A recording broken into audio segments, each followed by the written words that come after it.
French community. We are trying to explain to everyone who is not familiar with the NFTs why this technology will revolutionize the world. So I'm doing this. I'm also doing some consulting for big firms and for persons who would like to launch their NFT collection. And currently also I'm working on a firm where we would like to invest in NFTs, because myself, I entered to this space as an investor. So maybe our panelists could now introduce themselves. If you want to start, Julie. Thanks, Nicola. My name's Julie Sue Lamb. I'm co-founder and CEO of How To with Julie Sue. It is a space where people come every Wednesday on Instagram Live, and they share their micro and macro art. And NFTs are a great way for all of us to stay connected. I am an artist by trade, started out as a model musician, started working in the corporate field and helping companies understand how to share their marketing messages. And when stay connected and be a part of something as an artist, creating generational wealth, IP, your intellectual property. And just about a month and a half ago now, I became one of the event organizers of NFT NYC, and it really helped thought leaders in the industry.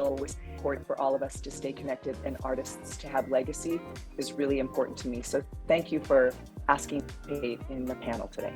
Stewart, maybe you can introduce yourself. Absolutely. Thank you so much. It's wonderful to be here and see so many people here as well. So welcome to all of you. I'm Stewart Rogers. I'm editor-in-chief at Data Economy, which is Europe's leading portal for data science and AI news and information and articles. And everything to do with AI, of course, data security and data privacy as well. We run Data Natives, which is Europe's biggest data science and AI event. That runs this year, next year from March through September. So when I say it's the biggest, I really mean it. I'm also managing editor at Grit Daily, which is startup news, and we cover blockchain. And I'm a contributor to various other publications like Hacker News and to run VentureBeat's research arm and be a staff writer for VentureBeat. Now I just host all of their events and webinars and all of those good things. I've been writing in the news about blockchain for maybe 7 years. And of course, as part of that, I've seen the rise of NFTs. I've seen the explosion of NFTs. Importantly, I'm actually building an NFT platform. I know everybody's saying that right now. Building an NFT platform is like making hot dinner. Everyone's doing it. But I'm doing something that's a little bit different. Basically, I am building and will launch at the end of January the world's first carbon negative NFT platform. We've figured out a technical way to pull out 3.5 times the amount of carbon that all of the NFT platforms create right now. So you'll be able to, mint, sell, resell your NFTs whilst simultaneously saving the planet. That's so awesome. I just have to say that is so cool, Stewart, because I feel that's the biggest thing I hear frequently is like, they're so bad for the environment. There's so much energy involved, and it becomes, it can be a frustrating conversation, especially when you're talking about art, because traditionally, anyways, You're right. I think you finish your sentence. Artists and creators, same kind of people, want to save the planet. So there's a big issue for them. They think, well, I want to sell my art as an NFT, but I don't want to kill the planet. It's a problem. Yeah, it's a huge problem. Sorry, I jumped right into panel talk there. I just got so excited about Stewart. This is this panel together, and I'm really on to something. I minted the very first CryptoKitty. I still have 89 of them. I really loved those guys, and so I introduced them to some of my friends who were investors who ended up seeding Dapper Labs, which is now worth $8 billion. I've invested in them as well, and I sort of didn't even notice what was happening in the NFT space. I had backed away a little bit. I own an agency as well, and I backed away in the last couple of years and then those moments happened. And so I've gotten back into the space. I advised several projects. I co-founded another project as well, an NFT. And yeah, I've been really enjoying. I was at NFT NYC a few weeks back. So thank you for that. That was so awesome, that event. And yeah, I'm just really excited to be here to talk about how we can better educate people on NFTs and specifically the big brand world. So starting my own business, I came from the beauty industry. I worked at particularly fascinated with bringing blockchain technology and crypto payments to some of the bigger brands. Thanks for having me. Yeah, okay. So Yeah, thanks. So my first a musician and then a film. Approximately around 2008 I had a bit of a crisis of everything because I was paying my production company bills as a filmmaker with things that weren't as awesome as the kind of movies that I wanted to make at the time. And because of this, I started body painting on people and photographing them and lighting it and recording the whole and I this way of making digital images. And that led me to become this digital mixed media artist, and I've been on that road ever since. And because I have about 350 digital originals that have been made over about 14 years, then which coincided a little bit by my kind of monetary activism, because I realized how the money system works at approximately 2006 after watching some awesome documentaries. And then because of this, everything sort of coincided in 2017 for me to get into crypto art and come to support the new money movement with some creativity. And this led to NFTs almost immediately. And I was given a bunch of different kinds of opportunities. Like I started writing for News BTC about the culture side back then, and different keynotes and exhibits all across the world. I was just at Abu Dhabi at the Blockchain World Conference, which was just phenomenal, aside from the fact that I got COVID out of the deal, so I'm now having to self-isolate over Christmas in a hotel room by myself. So that's how I'm joining you guys right now. But thanks for having me with you. Are you feeling okay though? How are you feeling? Yeah, just nothing but a 2-3 days of like higher fever, and then almost healthy, but not for the past 3-4 days. So really nothing major health wise, but it's certainly a different kind of Christmas than I thought it was going to be. And Vesa, I met you when you were doing one of those art pieces live on stage when I was emceeing World CryptoCon in Vegas several years ago. That's how 2018, yes, bro. Yeah, that's how we got to know each other, and I'm very glad we met. Yeah, me too. Yeah, that's great. Thank you, everyone. So now we can dive into the topic, the NFT trends in 2021. Maybe we can start talking about the art part, digital art part. I think that after the People sales at Christie's, everyone was talking about NFTs, so maybe we can start by talking a little bit about the digital part, the digital art. Julie, if you want to start.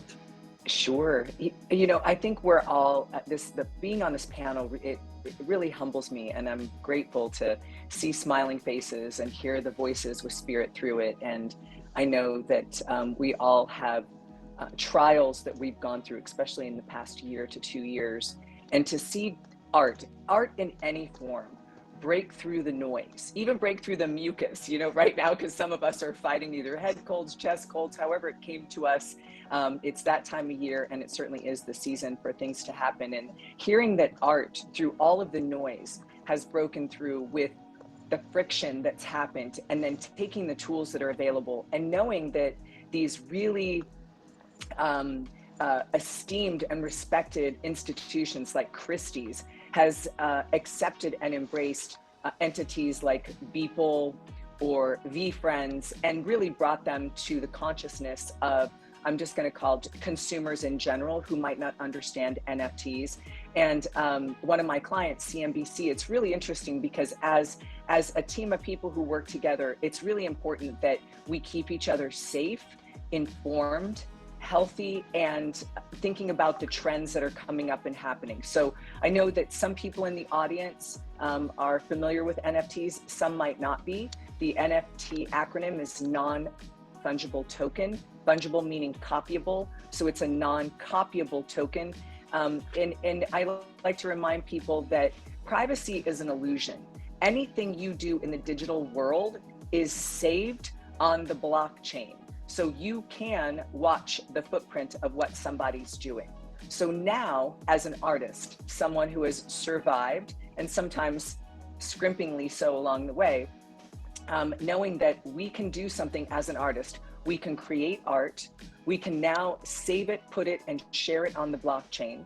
We can put in these smart Web3 contracts. What I believe is the true trend for 2022 going forward is utility with that, by creating generational wealth and legacy, and not having that be taken away and have gatekeepers or barriers to entry, is really small artists, people who were starting out, musicians, digital art, or even one of my utility and a trend that popped up was the use of the ERC 721 tokens with POAPs, proof of attendance protocol badges that allowed you to be able to show your friends where you've been, when you attended it, how you attended it. It lives, and it allows you then on the secondary market, you have that built into your IP, of course, as an artist, you might make more money off of a secondary sale, creating a secondary consumer with your art, and then you're making 10% or up to 12.5%, depending on whichever platform you're on, had thrown something out there for artists to put in 12.5%. Knowing that you can do that as an artist really breaks open the door. I'm super pumped about seeing where this goes. As an artist, feeling right, we're all grinding. We're out here going to make it happen, connecting with each other, saying hi, possibilities. I think back, like, as a musician, you want to come to me, demo tape. You supported me, and maybe a year from now, I'm on Saturday Night Live. And then you. At the moment, Julie is on a call. If you guys want, you can go ahead with the conversation, and Julie will join us back when she's ready. Yeah, I think one of the things that's really interesting that I think, talks about or showcases, what the idea of proof of devotion. I think that's something that one of my Matsumura, he's typically in the crypto, and we talk a lot about, game economics and grind economics when you're thinking about, these different NFTs, play to earn, burn to earn, these sort of things. And there's this idea of proof of devotion where, Beeple, for instance, his piece sold for all of that money because it was a combination of his life's work. It wasn't just one piece of art. It was a piece of art that showed everything that he's worked to create. And so in essence, that $69 million sale, you were paying for his time and for his legacy. And I think that, oath of devotion is super fanatical about art. And I think this, Julie, I'll pass it back to you, because I think what you were saying, if you, back in the day, you'd buy a demo tape and then a year later you're on SNL, and if you've stuck with people and you've proven your devotion, then you're going to be rewarded in this economy. Oh, yeah. Pardon the interruption with the phone call. I did have my do not disturb on, but someone was able to penetrate, so I'm not quite sure how that happened. Technology, it's kind of crazy, right? Honestly, we've got all these incredible smartphones. They are just the most powerful devices on the planet. And yet in 2021, most of the time, I can't even make a phone call on them. So I'm just surprised somebody was able to call you in the first place, let alone get past all your DNB blocks. Oh, I know. Thanks, Kelsey, for saying that. I go back to when I'm talking to new people about NFTs, I share with them this analogy for me is, again, the demo tape. You buy it for $20 from me, I blow up, a year from now, I'm on SNL. And then you, as the consumer who bought that $20 demo tape, might be able to sell it on Craigslist or eBay or on the OpenSea for maybe $1,000. I'm just using that as a round number. And then that person, all of a sudden now I go on tour with the Rolling Stones and I open up for them, and that person can turn around and sell it for $10,000. As an artist, all I ever saw out of that was the original $20. But let's say, Kelsey, as you know from being in this for so long, let's say that I sold my demo tape now in the form of an NFT for $20. It's great. You're supporting me. You're investing in me as an artist. And then I go on SNL, I blow up. You sell that NFT on the secondary market on whatever platform is available at the time. And let's say you sell it for $1,000. If I had 10% royalty built into that smart contract, that 10% is $100. So my secondary sale, I've now made more money from the secondary sale, added a second fan to the group, and now they're investing in me. Let's say the third person comes in and buys it for $10,000. And you can see how exponentially as an artist, you can now create legacy and generational wealth by, moving this forward. You can only imagine, what if people started selling homes? Well, Kelsey, what if your grandma leaves you a beautiful estate in the hills of England, right? Some castle, and you sell it, but you sell it on an NFT in a smart contract. You write in an IP on that for generational wealth. You in perpetuity could own that real estate for your children, your children's children, their children, and in perpetuity. It blows open the doors of possibility. And I'm so excited if you can hear from my voice. The only thing to consider there is if you buy that castle in Scotland, it will only cost you about £5. If you get it in England, it will cost you more like 500,000. So just a top tip there. When it comes to NFTs, I think one of the things that people kind of don't get is they read about NFTs, they hear about NFTs, and then they think, oh, okay, so this is for digital art. The first thing that comes to people's mind is, why would I buy what I could take a photograph of or a screenshot? And why does that have value? And these are good points, from a mainstream consumer perspective. It's a bit weird, let's be honest. But then, they're ignoring the fact that NFTs can actually be attached to physical objects. They can have these, digital twins, and the digital image can be connected to a physical product.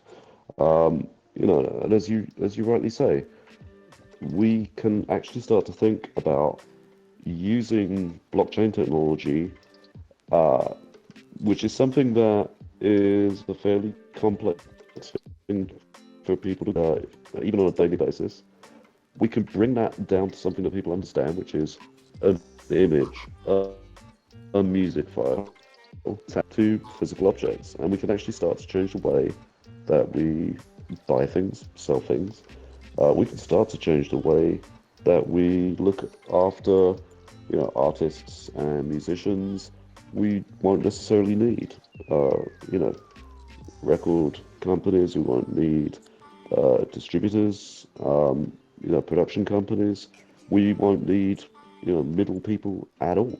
We can actually just go directly from the artist to the consumer, and when that piece of art, that piece of music, whatever it may be, is resold to someone else, that original artist is getting a royalty, which is something that just doesn't happen in the art world or the music world right now. It's a fascinating space. I think we're on the, just the beginnings of something that could actually revolutionize the way that we buy and sell everything in the future.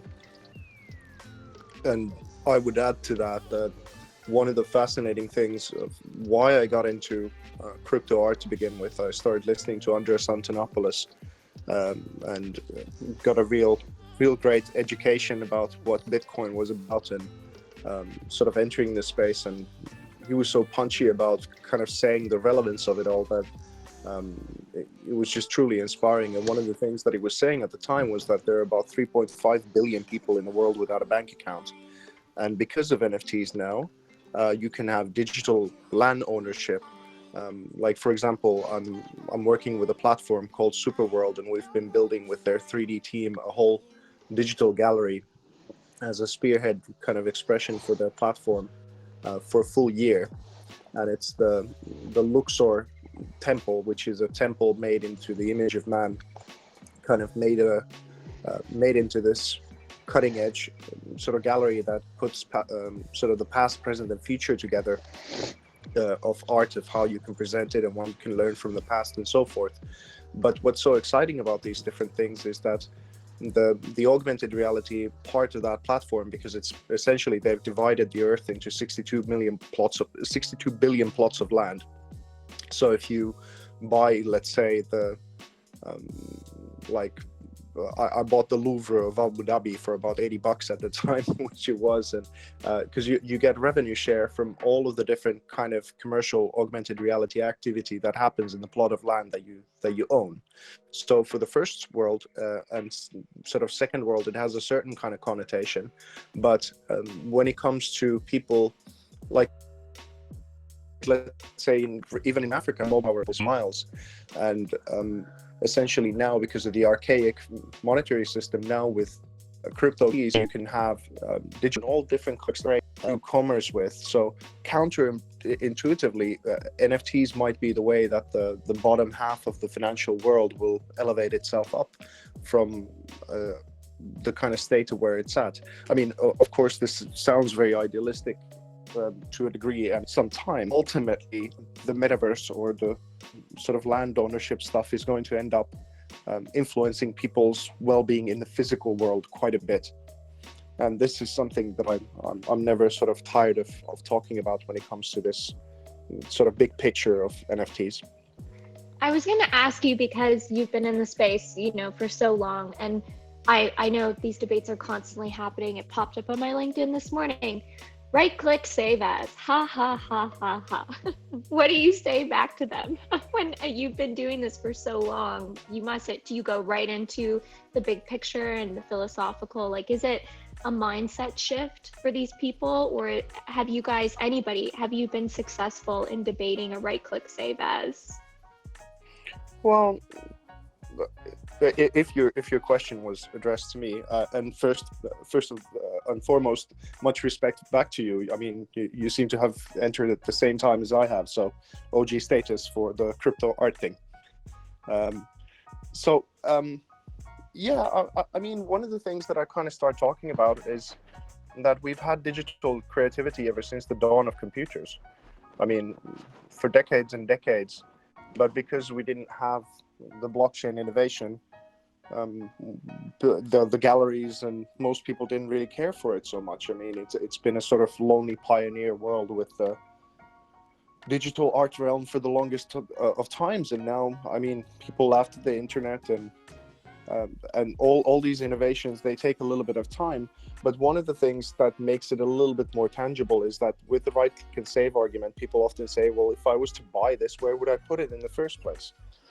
And, especially here in Dubai, it's easy to see the sort of human psychology of fancy cars and tall buildings and all the different kinds of status symbols and people showing their taste and wealth and this kind of thing. And now that these digital lands are possible, that's the human psychology is transferring there one-to-one. And that means that most of the companies and people are going to want to have some sort of a digital representation space for themselves. And it's a very different kind of thing to have, let's say, a Mona Lisa in your building as the original one, as opposed to a poster of it or an image of it. And this technology allows you to, even though everyone can see it or right click and save it, much with the same principle of Bitcoin, you can showcase your ownership of it. And it's not for everyone yet, and it'll take some time for some people, but some people will get it. And, you can never get everyone. Yeah, I mean, I think it's important to just point out a few things. I mean, Vesa, you bring up some really great points there, but we need to just think about the bigger picture as well. It's a very different thing to be able to say, I grabbed a screenshot of one of the first tweets from this very important account, versus I am the owner of this very first tweet from this very special account. Those are two different things. A shot of a Ferrari does not make you a Ferrari owner. And the second thing is understanding the difference between, someone's impression and what they're showing to you versus the reality. Like, I love that you bring up Dubai. I mean, Dubai is a fascinating place. It is without a doubt one of the showiest cities on the planet. Having said that, all of those incredible buildings that are in Dubai, they have 20% occupancy rates. 80% of the space that they've built in Dubai is completely unused. But they keep on building, right? And the reason they keep on building is because Dubai's impressions matter to Dubai. They will be seen as this incredible place, but reality is most of the incredible places they've built to give you that impression are completely unoccupied. There's a big difference. Reality versus impression, a screenshot versus a physical thing or Stuart, I actual can ownership. hear you very well. I'm not sure if other person can hear you. Maybe it's just me. Can you hear me okay? Yeah, I hear you. Okay, cool. That's Perfect. fine. Well, if Kelsey Okay. hears me, then that's all that I care about, to be honest. I can hear you too. So at least we can hear you in stereo. Awesome. Did any of that make any sense, Julie? I mean, that's the most important thing, right? Oh yeah. Kelsey, it does make sense, doesn't it? And it does make sense, Stuart. I have to say, Vesa, you brought up a really good point. You said one of one in solo mission. It's really important for me to always bring this back to, there's a reason why there are quite a few of us up here on stage and so many of us in the audience, is because this is a community. This is not a social, just a solo mission. I go back to my partner or my partner in crime or my partner in inspiration, Charlie Cavalier. He's an NFT advisor, and the team of people that I've met from VFriends, Vginas, Schmooper Girl, the Love Jones, Amanda DeGordia, all of these people, Crypto Cam from VFriends Family Tree. It would not be possible for me to do anything unless my full occupancy was full, that I'm not at 20% capacity. It's not a solo mission. This is a community that makes this happen. And it's really important that we recognize that. Kelsey, your passions and your tools that you bring could be 100% all yours and you'll grind it out. But then you're going to reach out to Vesa and you're going to reach out to Stewart and you're going to say, guys, and Nicola, you guys have something in your toolbox that I don't have right now.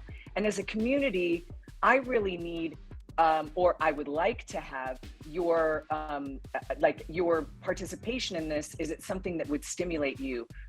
Kelsey, are you working on any projects, or is there something that you're working on where you have a team of people that inspires you to finish the project? Oh yeah, I think there's a few. There's one that I'm particularly passionate about. I'm a community member, but I've now hopped on as an advisor, and I just love the team. I don't know if you guys know of Fame Ladies, but it was a story that there were these 3 Russian women allegedly that put out the first all-female avatar collection. And it turned out to be 3 dudes that had duped everybody, and they made millions of dollars. Right. Yes, I remember. Amazing. I remember this story. I remember. Yeah, I remember. Yeah. I think Gary It was a was good talking one. about the project before, I think, and then everyone found out that the project was made by 3 guys. So Yeah. No. Yeah. But they basically, what happened after that was the keys got turned over to the community. The influencer art chick, she keys over, give us a smart contract, and they handed it over to NFT Ignition, who's an amazing woman named Danielle. She spends a lot of time educating the community, and then also Board Becky, who's a fellow Canadian named Ashley, and they now have these keys, but they had the keys to this kingdom and no money to run it. So another woman in the space who was entering the space, her name's Lisa Mayer. She founded Boss Beauties, and she said to them, I'm going to give you 5% of my mint as soon as we sell out. And Fame Ladies was like, okay, well, let's see where this goes. And a few days later, they got $140,000 sent to them by Boss Beauties. And I think that's like a perfect example of, you know, helping each other out, you know, coming together as a community. At NFT NYC, I met so many fellow Fame Ladies who all just want to help take it to the next level, because it's really, you know, it's, to your point, it's all about community. And it just makes you want to give all of your greatest skills and all of your personal treasures, because there are people that are willing to do the same. Yeah, I think it's I think just from a psychological standpoint, philosophical standpoint, um, you know, if we think back to I don't know, the 1980s, I'm not suggesting in any way, shape, or form that I'm old enough to remember the 1980s. Some of the people in the audience know that I'm much older than that. I'm more likely to know the 1880s. But, you know, we used to have this, you know, sort of yuppie movement. It was the height of Wall Street's, you know, craziness. Douchebaggery. Douchebaggery, yeah. Yeah. Let's call it that. I think that's extremely accurate. You know, and everyone was talking about knowledge is power. You know, it's a phrase that we all know. Knowledge is power. Turns out, knowledge isn't power. It's the giving away of your knowledge that is powerful. That's a much better way to put it. And I love when you have these new communities where people are just trying to succeed and figure it out and monetize, and you know, ultimately with every new technology we end up falling into the same trap of late stage capitalism that we fall into with everything. Blockchain is no different. You'll see stories every day about how a minuscule percentage of people own a massive percentage of the cryptocurrencies. And that's no different to, you know, fiat currency or anything else. But when you do have these new communities, they operate very much in the way that we are talking about DAOs, you know, where everyone has a say in how it moves forward. Everyone is offering their knowledge, understanding, wisdom, experience, and everyone, you know, gets to succeed, because of that. And we're in that place with NFTs right now, and I love that. I think it's amazing. You know, it's very important that we all stick together, work this out, and all succeed. You know, as a part of a collective effort. Until we get to the point where, you know, you're going to end up with the one or two companies that, you know, kind of figure it all out and take the market share, which is, you know, what you've ended up with every other technology. I don't know. Maybe there's another way that we can, you know, move forward in the future. But right now, that's the reality of the situation. I just think NFTs are very much in that space right now where we are still all working together and trying to figure this out so that we can all succeed. Yeah, we were talking about digital art. Julie also mentioned the usage of NFTs in the ticketing purposes. We're also talking about metaverse with Vesa. So Yeah, maybe actually, that NFT for ticketing purposes, that's super interesting. Olga Filatova, or Filatova, depending on whether you're Russian or Ukrainian, she's actually running a really interesting startup that is doing NFT ticketing. It's an entire platform that, you know, you can use it just like an Eventbrite, but with collectible tickets. You know, these ideas, these things that people are doing are fascinating and are probably going to change the way that we, you know, do any kind of commerce in the future. yeah, that's for sure. I'm 100% sure that one day everyone will be showing off the in form of NFTs on a platform like Instagram, and now everyone will be able to see on which event we were. So I think it will be pretty cool to see that one day. And also the organizer can get a royalty on every sale. And today with the QR codes, all of this is impossible. So yeah, ticketing will really be huge for the NFT sector.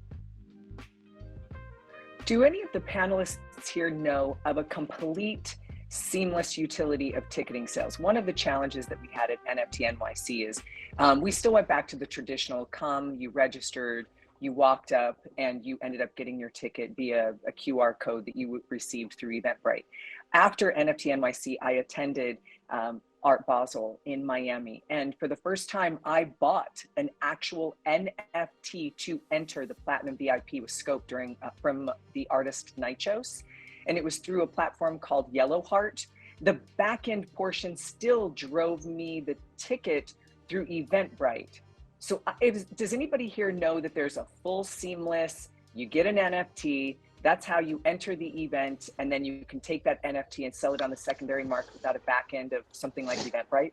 You need to go and have a look at Olga's startup. It's called Flashback, and it does everything from soup to nuts. It does the whole thing. You don't need any other platform. So it's an entire NFT ticketing replacement for Eventbrite or any other ticket platform that is out there right now. So yeah, go take a look at Flashback. It's a fascinating startup, and Olga, Eleanor, and the rest of the team are just doing a stunning job with it. Yeah, for sure, ticketing will be completely transformed with the NFT technology. Mm-hmm. And another sector that will be hugely impacted, and we weren't talking about it's the gaming space. Everything related to gaming will be completely changed now with Axie Infinity and other games where persons are able to get a really good salary in underdeveloped country by playing video games. It's really amazing. Yeah, I mean the thing to remember about video games in general, and like a lot of people know this, but many won't. I actually started out as an independent video game developer. I've been involved in the video game industry for a long time. One of the things that you will have seen from the past of video games is, if you're playing Uncharted and you are, building up various different weapons and other things to use in Uncharted, you can't then go ahead and sell those to another Uncharted user, and you certainly can't do any kind of transfer and say, okay, well, I've got all this stuff in Uncharted, I want to somehow use that and buy some stuff in Candy Crush on my smartphone. With NFTs, with blockchain technology, we can actually start to put together systems that allow gamers to sell items between each other and to use their tokens effectively in different games on different platforms. This is something that we haven't really got around to before because we just haven't had those effectively cross-chain systems that allow us to do that. I find that also an extremely fascinating space. It's going to be really interesting to see what happens with video games and anything else. Like, imagine a world where you buy one thing and your ownership of that thing allows you to buy something completely different. This is where we're going with blockchain, NFTs, and e-commerce in general. I don't know if you saw, I'm sure you did, Stewart. Justin Kahn, last week or 2 weeks ago? He's the co-founder of Twitch and a really great thought leader. If you like, people that talk about entrepreneurship, he's always got something really interesting to say. And he launched Fractal last week, which is a marketplace for in-game NFTs. And I believe the concept behind it, I think, kind of the fuel behind the technology is that you can swap, just like you're talking about, go onto this platform, load, something from World of Warcraft or Call of Duty and swap it for something in Candy Crush or The Sims with his technology on the back end. I think it's going to be super interesting. Yeah, I mean, one of the nice things about Justin is he's not like Elon or any of these other what was the term, Kelsey? Douchebaggery? Douchebaggery, yes. Yeah. I prefer to call them what they really are, sexual predators and narcissists and Yes. all of these things. Justin's actually a really awesome human being and is nothing like any of those, and is just focused on, in the background, coming up with some really smart solutions to real world problems. And his latest is one of those. I just love the fact that he has these great ideas. He's a really exceptional leader, and he's just getting on with the job and not worried about getting all the press for getting on with the job, which is a hallmark of a lot of the other leaders that we have, not just in this space but in all of the other technology areas and business leadership areas that are important to improving the world that we live in. I feel like So that's so NFT as well. Like, don't Right? you agree also, Stuart? Like, when you think about the people in the crypto space and the events from a few years ago, and you think about the people in the NFT space, I know there's a lot of crossover. There can be, but there's so much love and positivity and welcomeness. People in NFTs are like, "Come on in, the water's warm," and people in crypto are like, "Get off my island." You know? Yeah. I mean, I think that everyone is kind of aware of terms like crypto bros and all this kind of stuff, and a lot of the original crypto events, they had some of the stuff that we were trying to get rid of in the video game event industry. The booth babes and after parties where they hire a whole load of sex workers, Strippers that kind of stuff. hookers. I mean, there's Yes. nothing wrong with sex workers. Sex workers work, but hiring a whole bunch of sex workers as the women at the conference to then have them, cajole the guys with the money and the supposed power, in return for some kind of profitable transaction is a hideous way to do business. And NFT hasn't got to that spot. I hope it never will. It's quite different to the whole crypto bro situation that we've ended up with in the standard blockchain industry. I remember those events with BTC Miami, and I walked in and it was a strip club. And just for anybody, like, it's fine, like you're saying, I don't, how do I say this? I have nothing against sex work, really, honestly. But it's a challenge for me as a female founder to show up at an event where there's all these, incredible people I want to network with. And when there's a whole bunch of women that are paid to like be people's entertainment, and you almost get confused, like it changes the way that people see you. But I'm very grateful. And like, Julie, I have to say NFT NYC was like, it was amazing from the diversity perspective, so many awesome women, and they were like cool and creative and warm and loving, and it was just fantastic. You guys did such a great job. I only heard amazing things about it as well. It's something that's very important to us at Data Natives and Data Economy. Like, we have such an incredible reputation when it comes to diversity, equality, and inclusion.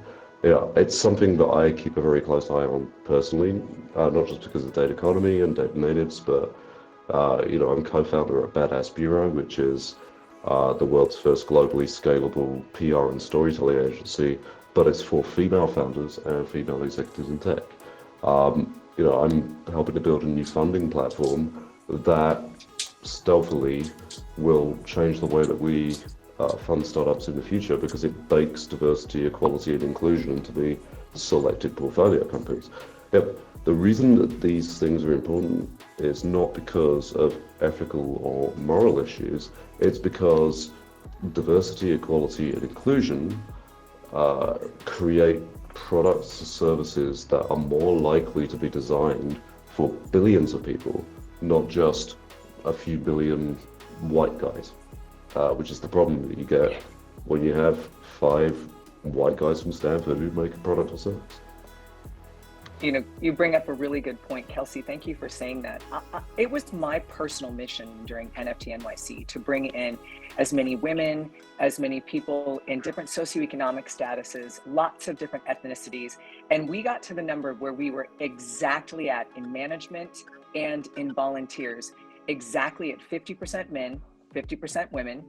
And I'll tell you, most of the people who were working the event were of different ethnicities, of different socioeconomic statuses. And although I do believe in children in NFTs and people who are over the age of 55 and retirement age, we had a really big group. We can't have children working. It's kind of against the law, and there's a lot of children. But I do believe in NFT artists and children NFT artists. But for NFT NYC, I made sure to really bring in that over 55 crowd.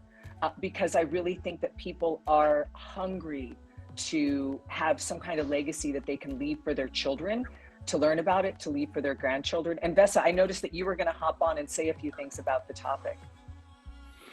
Yeah, I suppose the one thing that I think is so helpful about the metaverse thing is that obviously these things of diversity and inclusion, they've also become somewhat of a divisive topic in how people have treated it, and some very mean people have kind of hopped on board, kind of utilizing the language for alternative means as well. It's the world of language and human beings are so complicated, but what's so great about the metaverse thing is that you can have a boombox for a head, and your body is a rocket, and your color might be green in your avatar, and no one really cares.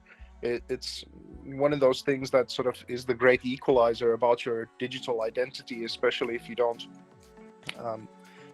present yourself as what your real life version is. Then what race you are, or your economic situation, just as long as you have the means to kind of hop on board and participate, is becoming the dream that is the inclusion and sort of diversity of it all. It might bring back a little bit of the, I suppose, the meritocracy side of art, which sometimes gets a little avalanched with all the different kinds of identity things. I personally have a bit of a spiritual perspective on the thing, and I've come to sort of study all the different kinds of Eastern traditions and Buddhism and things like that, which is, they at their foundations kind of seem to think that identity is really at the root of all suffering. And we now are in a culture that wants to do everything it can to kind of reinforce our different kinds of identities. And while I completely understand why that's a really sort of noble cause and everyone needs to be heard, and I kind of understand how it was a while ago and how it looks different now, but it's still, from a certain kind of perspective, it looks like we're sort of embedding a lot of suffering into the world. So I really see it as quite positive that people aren't so attached to their identities, and they're sort of more free about their expression and participation in these metaverses. So it might be a little bit further along the way to kind of think like this, but at least it's one part that I kind of see coming around the corner a little bit, and hopefully that'll lead to a better experience for many people. I mean, Go on. Like, there's a lot of that discussion. People like us, we all think this is a completely reasonable standpoint, right? In the same way that I'm trying super hard to come up with some solutions that change the way that we talk about certain things. Like, I think that as human beings, we could literally do whatever we wanted if we could have all four of these cornerstones completely covered. If you had incredible mental health, incredible physical health, incredible spiritual health, and incredible sexual health, then with all four of those combined, you could probably rule the world. But the problem is that we have great conversations about physical health. If you say to somebody, I've got a personal trainer, your friend will say, great, that's awesome. If they're good, could you recommend me? Whereas if you say to somebody, I've got a new therapist, they say, why, what's wrong with you? We have negative discussions around mental health, spiritual health, and sexual health. But we don't around physical health. And it's a similar thing, when we think about all these other amazing areas of life where we could, really make a positive difference in the world, we end up having negative discussions about a lot of these areas. That's completely reasonable if you just happen to be somebody from a communist country, somebody who tends to lead on the right-wing political scale. It's reasonable for us within democratic left-wing or liberal societies for us to feel like we should help each other and we should be doing all these amazing things to raise each other up. But that is just not reality for a lot of people in the world. We have to come up with technologies, systems, and new economic, schemes to incentivize people to, feel like they should help each other. United States of America can't even give everyone universal health care. I love the USA, but in general terms, people tend to just care about themselves and they won't even give $1 in, extra tax, revenue once a week or a day just to supply other people with, regular universal healthcare benefits. Yeah, I was just thinking, like, we were talking about the metaverse, and I just got an idea, and I'm pretty sure it will happen. We can mix like metaverse with NFT ticketing. And for example, I'm pretty sure in the future, Netflix will buy some lands, I don't know, in a metaverse, and then we'll be able to buy tickets and go watch a movie in the metaverse. So I think all of this stuff in the future will be very great to see.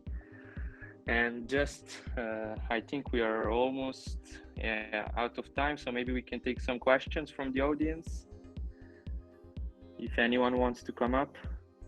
Sure.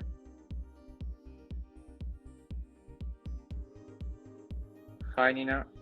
So hello, I have a question. So my question is, what are you most proud of with your NFTs?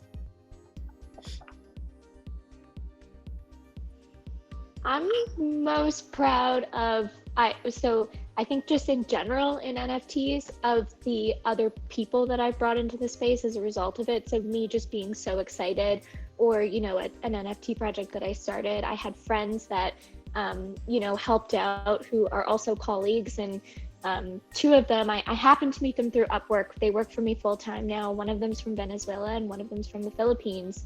And being in this space has genuinely changed their lives. And that's like what I'm most proud of. I'm so proud of them for what they've accomplished because of what we've done together. I'm most proud of this moment right here.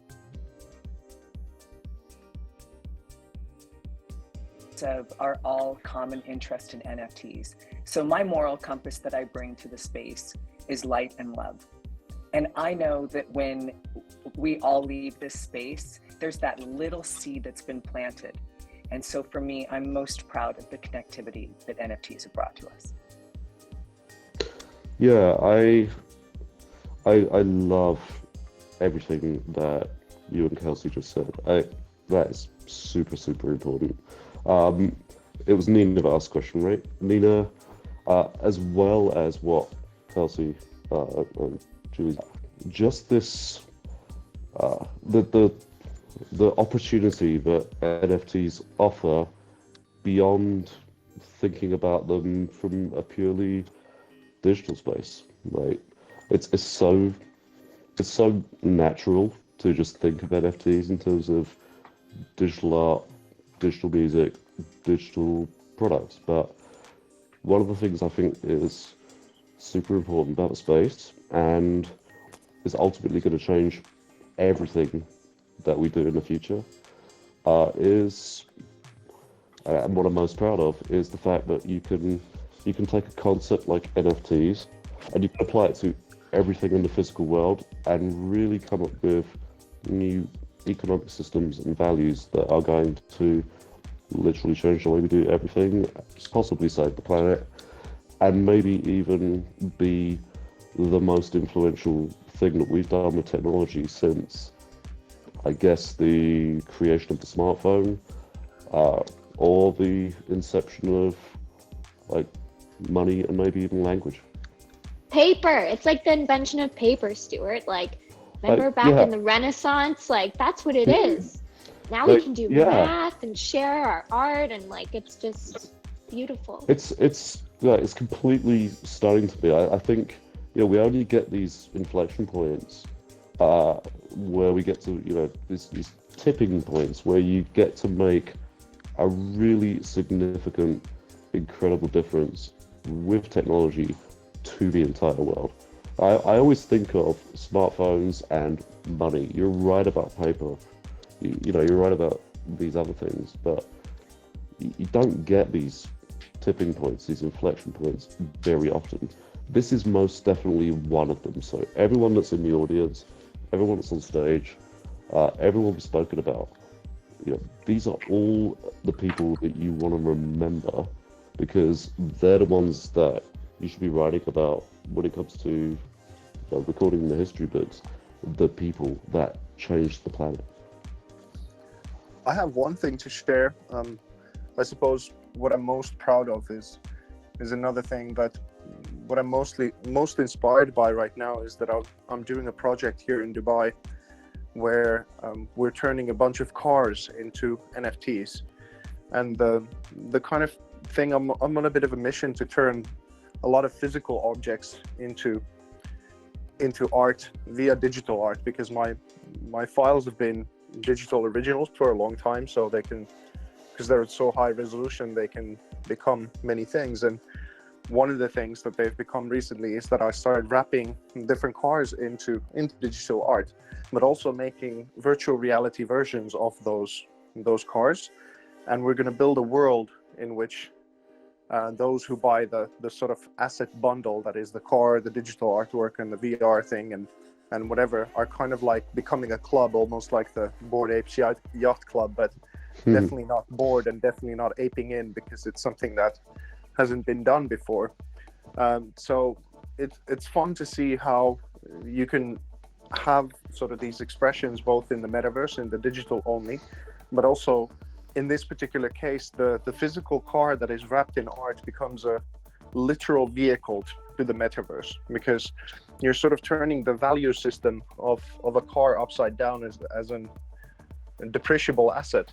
Because even if you buy an expensive car, just as soon as you drive it out the shop, it's about 30-40% less in value. But if you wrap it in art and you kind of bundle it together with a bunch of different kinds of digital assets, all of a sudden the trajectory of the value of your initial investment starts to go into a very different kind of direction. And what people now first perceive as the value part of the argument, which is the car, they will soon discover is the least valuable thing about the whole deal. And some of those things, they can really help to shift the way that people think about physical assets as opposed to digital asset, and how those two can converge as well. And so this makes the world very, very exciting to kind of feel of all these different kinds of things of what the world can become, both physical and digital. So I want to play devil's advocate for a moment and maybe even pose one of our own questions for you, Vesa.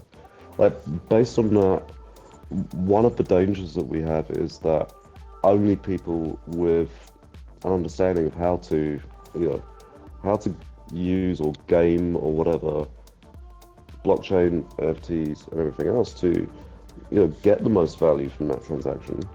Those people are very different to, a regular consumer with a credit card or a crypto card or any kind of regular payment, system or mechanism.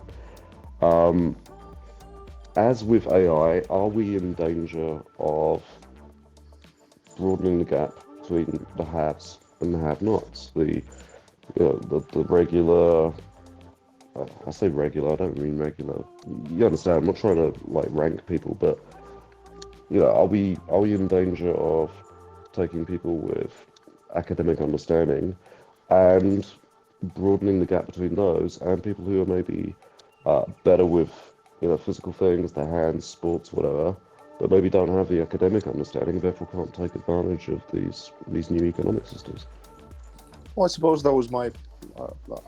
It might have been my second thing that I said, that was about the 3.5 billion people without a bank account and how they can now slowly but surely start to create these new digital economies amongst each other and then kind of interact. I mean, that's the whole thing about if you have a boombox for a head and a rocket for a body, it might mean that behind those avatars is a poor kid from India and another, brilliant, some MIT scientist on the other end. Mm-hmm. And because of these boundaries that we no longer have, I mean, it depends a little bit of what kind of perspective do you choose to have to it. If you come from a negative perspective to it, then you'll see a lot of evidence for that. And if you come from a positive one, then you'll see a lot of evidence for that. And I suppose the world itself is a balancing machine, and we have distorted lenses as human beings to try and see what's really going on as a whole. So I kind of trust that there's both sort of positive and negative stuff happening at the same time, but I have limited sort of capacity to see it, and I'll try and focus as much on the positive as I can, because I'm limited. But yeah, there is I think with the metaverse itself, there's something that is quite awkward to bring up, which is that we're building the Matrix, really. Yeah, and also I think it's reasonable, again, for people that are on, say, the left side of the political spectrum, the people that want to be, supportive. It's kind of natural for those people to want to balance out the whole world, and have these systems where everyone has equal opportunity. The reality is that that's not the world we live in. There is no equal opportunity. There are always going to be divisions between people who get it, people who don't, people who are rich, people who are poor, people who are, born into different abilities, people who aren't. I think it's natural for left-swinging people to try and balance out that world and give everyone opportunity, but the reality is that is just not the world we live in. Well, a part of the problem, as far as I can tell, is also you don't have equal effort. I know we're all born. That's also a huge thing, right? I mean, give people equal ability doesn't mean that those people are going to use those abilities in equal ways, right? Yeah, that's sort of I suppose that's why I personally I don't choose sort of to be or identify myself as on the left or on the right, because I kind of see the both sides of the argument, and I try and be as balanced as I possibly can. I mean, this is a failure of like a lot of current thinking, and it's been exacerbated by social media.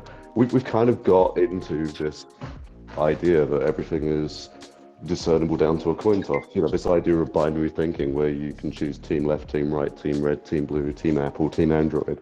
Like, how do we take really complex situations like Israel and Palestine, for example? How do we take that and ignore the fact that... Guys, do you mind if I barge in for a little bit? Yeah, sorry. Sean had a question. Because we're getting super philosophical for a moment. No, you've got like a proper down the philosophical Stuart. But it's all connected, right? If we don't figure out some of these issues, we're actually not going to figure out how to use this technology in the most effective ways for everybody. Yeah, Sean, go on. Kelsey, was Stuart always talkative like that? Pardon me? Kelsey, Stuart from before, was he always talkative like that? Literally. The geezer's got brains of the size of the earth, isn't it? No, I'm loving it. No. People literally pay me to speak, so this is kind of my job. But I'll let you talk. Yeah, I gather that. Yeah. First of all, I just want to say, Vesa, sorry to hear about you catching COVID. Unfortunately, you're not the only one. Tom Palmer also caught one, from Helicon NFTs. Yeah, at the there same was a bunch of show. people who got it, unfortunately. But thanks. Yeah, I hope you get well soon. Guys, I just got a quick question for you. Thank you for your insights. Really enjoyed which is good.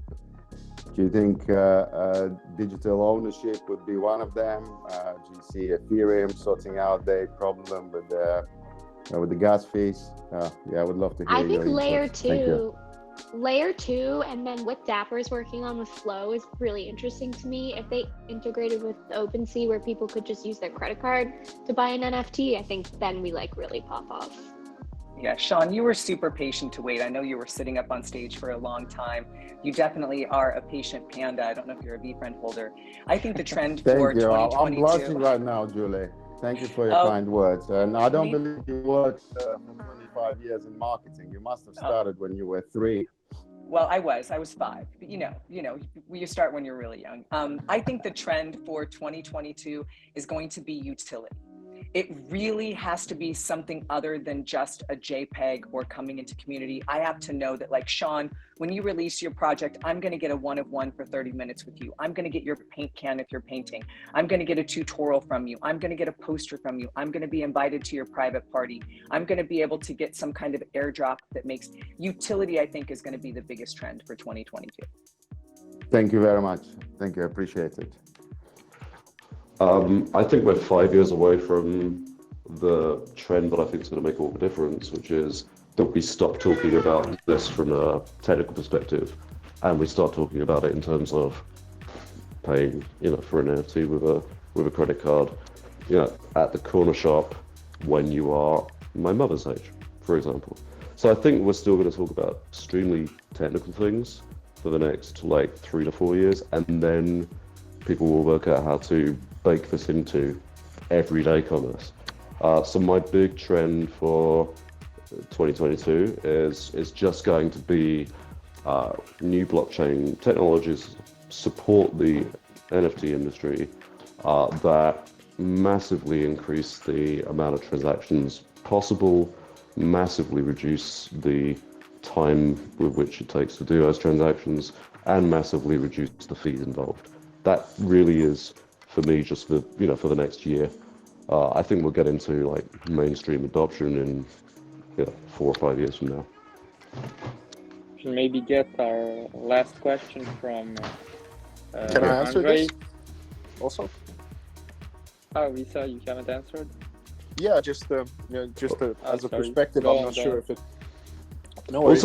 Also, I don't know about all of you, but I've got unlimited stamina and we don't have a time limit on this conversation, so you can all carry on as long as you want. Go for it, Vesa. Right? Sure. So what I just see is we now think of websites as this sort of static kind of things where you put a lot of information and pictures and videos and this kind of a thing. And I think the natural evolution of a website, and kind of when it comes to the importance of NFTs and kind of the adoption of it, is that websites are going to increasingly look like your digital house, like a 3-dimensional space where you kind of make it look like yourself, and then you attach your articles and your artworks and whatever it is that you're kind of into a much more immersive sort of space. And I think this helps the mass adoption of NFTs and all this kind of thing, but I'm not sure if that's still going to happen within a year. Maybe that's closer to what Stewart's saying, that maybe 4 or 5 years when that's starting to look like the normal thing. But I think those wanting to hop on board, something that is definitely coming is to start looking into their kind of digital house and how to build that as an identity, that as opposed to sending a website to people, you send them to your kind of digital universe. And I think that's something that is going to be quite inspiring for a lot of people and definitely will help the mass adoption side. I think it's important to point out that every single person that is listening to this right now, everyone on the panel, all of you people, it seems like a lot of people, but the reality is that we are talking about fractions of a % of the planet. But you are all in this early adoption phase. You've all taken the time to be here. You have access to the technology that allows you to be here. This is not like when, there was a guy that chose to not be the manager of the Beatles. This is literally, you are in this early adoption phase. You're not turning it down. You've turned up. You've got access to the tech. You have the wealth to be here. This is your chance. This is your chance to go away and take this opportunity and do something incredible with it. Not many people on the planet are here right now, listening to all of this, understanding it maybe for the first time, or getting some validation on things that you've been thinking about because you've been involved for years. Take this as an opportunity to be one of those early adopters that changes the planet, because there aren't many people here right now in terms of the percentage of population in the world. So use this. What about the main adoption 2022 for NFTs? Do you see it spreading into different verticals? I know the gaming done it, artists done it, music. No. Sean, it doesn't matter how fast technology moves. For a technology to become mainstream takes a generation. Doesn't matter what it is. Doesn't matter if you're putting CDs in to replace cassettes or Blu-rays to replace VHS. It takes a generation. We've got a long way to go. It's just not. There's a lot that's happening behind the scenes that is not being publicized, that is probably the most mainstream adoption. I have a friend who has been working with telco companies, specifically in Southeast Asia, to tokenize coupons, and they're getting sent over their cell phones, and people don't even know they're NFTs, but they're able to use it, and it's like one coupon and they're using it at the grocery store, but it's not something that's really been publicized. It's been happening for the last few years and people aren't realizing it, but it's like a fundamental piece of the technology underneath. And I think that's where it's going to be when you don't talk about, how your computer works and you're just using it. That's when it's mass, and so until we get to that point with several use cases, to Stewart's point, it's not going to feel like mass adoption, but at least that we have some good use cases. Kelsey, this is fundamental thing that people just also don't get is, if you're walking up to someone and say, hey, do you want to look at my blockchain technology project? It's because you're trying to raise money and using blockchain as a keyword to raise more. Yeah, I don't walk up to people and say, hey, do you want to look at my JavaScript technology project? I don't care what the technology is that is under, the scenes. I just want something that solves a fundamental problem. And that's to Kelsey's point. You don't know that it is blockchain or NFT or whatever sitting under the hood. And you shouldn't know. The only thing you should care about as a consumer is, I have this problem, how do I solve it in the most efficient, effective way? Why do we care about the technology unless we're trying to impress a PC and get more money? If we're still talking about technology, we're not mainstream. That's the point. Stewart, you bring up a good point. Sean, I think your question can be answered at a very grassroots level. We all here, all of us here on stage and in the audience, we are all thought leaders. That's why we're here gathering more information. It's important that, again, we take this to the very grassroots level, that we are all evangelical in sharing the information that we have. And when we're at the holiday table, be it Kwanzaa, Hanukkah, Christmas, or just celebrating with your friends and family members, we don't have to talk about polarizing religion, if that happens in families, or politics, or any other things that might polarize us. Now, being able to talk about NFTs with family and showing them a fun, cute little picture, or the utility that we received from either Kelsey, Vesa, or Stewart, because they have a project, we can show what it is. I showed my mom, I hold a few deadheads. I also hold a few fame ladies, so to be very transparent. And I showed my mom, who's 76 years old, who thinks I just trade lollipops with people in Japan at 2:00 in the morning. She thinks I'm insane. I showed her the deadhead's utility by showing her the episodes. And the very first episode, because I showed her my NFT, then I showed her the episode, And my cousin tipped her head into the screen area. My mom pushed her off to the side and said, Ariel, move over, move over. After about 5 minutes in episode 1, my mom goes, is that it? I go, no, Mom, there's an episode 2. Do you want to see it? She goes, yeah, I really want to see an episode 2. So I showed her episode 2 and then episode 3. And my mom goes, how can I own a dead head? So I think the way that we become mainstream is this year for the holidays, we buy grandma her first NFT. So that's Love what your that. grandma getting for Christmas, an NFT. I'm literally going to give my 90-year-old grandma an NFT for Christmas, and I'm going to send you the video because you inspired that. This is happening. Yes. Do it. I'm gonna just be that annoying contrarian, because I'm a journalist. I like balanced opinions. This is a perfectly reasonable standpoint, viewpoint, perspective.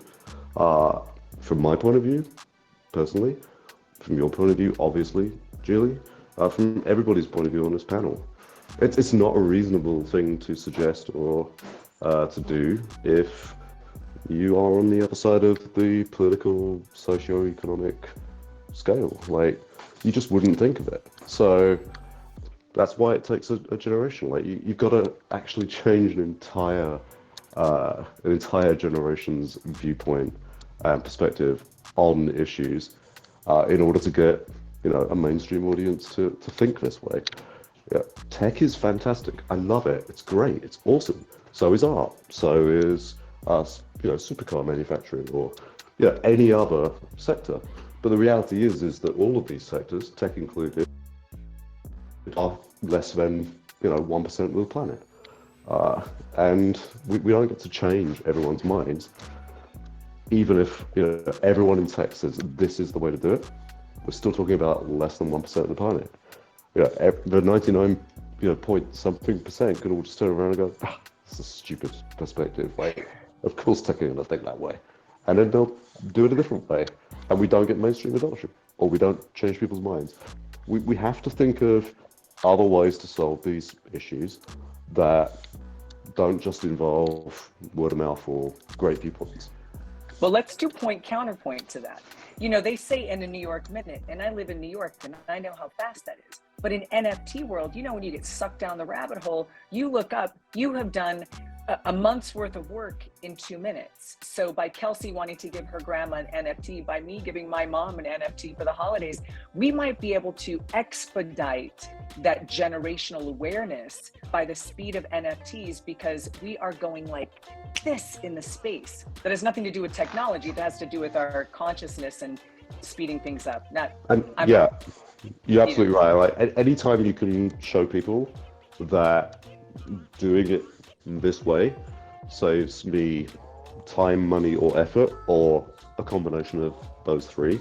If you can hit all three, that's amazing. But anytime you can show people doing something this way saves 1, 2, or 3 of those things, they are going to want to do it this way, and they're going to want to tell all their friends. And that, you're absolutely right. That is how we, change, viewpoints on how to solve problems for an entire planet of people. It'll still take a while, but that's how we do it. But doing it by saying this is great technology, you should adopt it, is not how we change, minds or win hearts.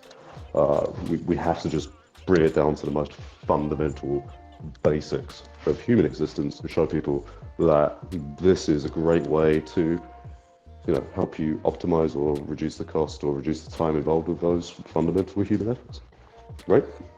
Sorry, Julie, there is a cultural element as well. I can't get my mom an NFT. She's like, I'm a son of immigrants. They escaped Soviet Union many years ago to leg it to UK.